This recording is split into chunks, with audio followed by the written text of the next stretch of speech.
story time about a reading that I could have ended up in a ditch dead over. So pre Facebook, pre Insta, there was a thing called MySpace. Yes, that was a long time ago. And I somehow met this biker guy named Marty on MySpace a long time ago. Have no idea how I met him. I wasn't dating, so it wasn't that way. He had no idea what I did. At some point, he invited me to go on a motorcycle ride with him up in the mountains, which I did.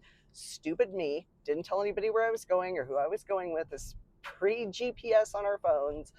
So I drive a few cities over. We have a nice drive up in the mountains, beautiful fall day.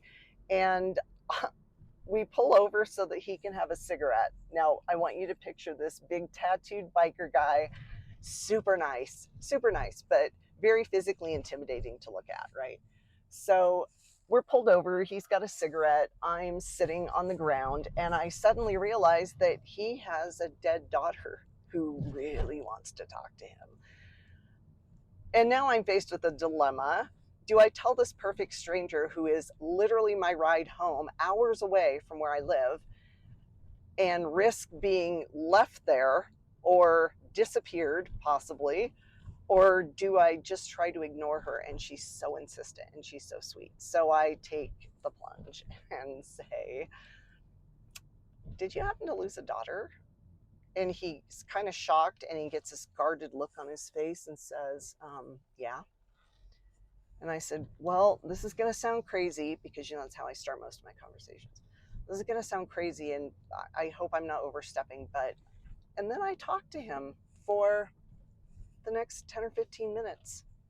I don't remember the specifics of it, but when I finally looked at him, because I refused to look at him, I looked at him and he was sitting there, cigarette in hand, burned completely down to the butt, with tears just streaming.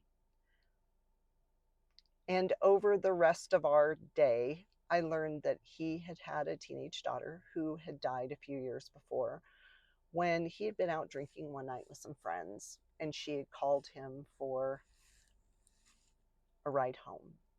And because he was drunk, he didn't answer the phone. She was hit by a car and killed on her way home, and he never forgave himself. He hadn't touched alcohol since then, but he still was so wrapped and consumed by the grief and the blame that he had put on himself for that, that he wasn't able to move forward with his life, and he was super unhappy.